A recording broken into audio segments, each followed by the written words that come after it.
We at MCore Technologies developed a 3D printing technology called selective deposition lamination, or paper-based 3D printing. So SDL is a very low-cost solution that really makes 3D printing accessible for everybody. It's very easy to use, but it doesn't run on toxic chemicals like some of our competitors really rely. This is how the technology works. MCore 3D printers include a piece of software called Slice It. And what Slice It does is that it takes in the digital file and it slices the model digitally, each layer equivalent to the thickness of a slice of paper. If you're printing in colour, you have two options. Either you get your file with your colour information on it, or if you don't have that, you can use another piece of software by MCore called Colour It, which enables you to apply colour to a regular STL or white file before sending it to Slice It. Once the colour has been applied in Colour It, you then import the model into Slice It and prepare your model on the screen before you send it to the actual 3D printer.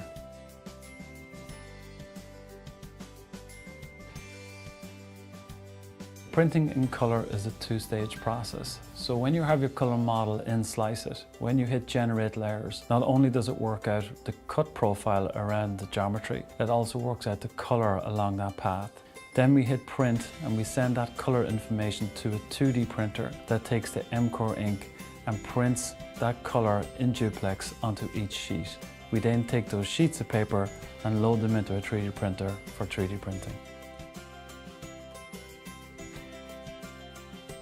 The process that we have invented is called selective deposition lamination, or SDL, and as the name suggests, we selectively deposit the adhesive. So what that means is that on the very first layer we apply adhesive, but in two different ways.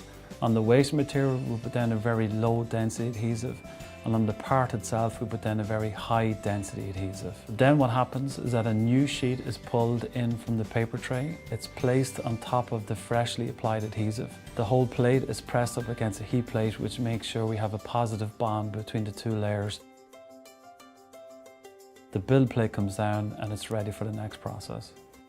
When the build plate returns to the build height, an adjustable tungsten carbide blade cuts just one layer at a time, tracing out the object that we're trying to make. When the cutting sequence is complete, the machine immediately starts to apply the next layer of adhesive. A new layer is pulled in, pressed together and cut, and the whole process is repeated over and over until all the layers are pulled into the machine. When all the layers are done, the part is finished and can be removed.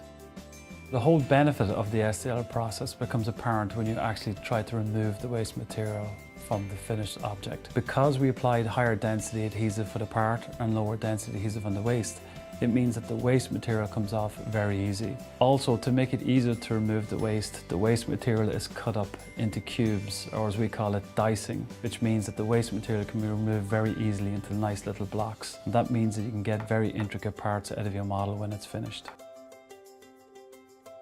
Unlike other technologies, MCore 3D printed parts do not require dipping in toxic chemicals. The 3D printed object comes out very tough and very durable. If you want to make parts that can be drilled, tapped or water resistant, you can give them a quick dip and they're ready to go. Paper as a build material offers distinct advantages in terms of enabling wider, accessible, professional quality 3D printing. There is no more affordable, safe or colour-rich approach, and our SDL technology is suitable for any office, school, healthcare, laboratory or setting where people are learning, working or healing. This accessibility delivers what 3D printing has promised yet struggled to deliver for years: the ability for virtually everyone to improve the designs, shorten design cycles and win more business.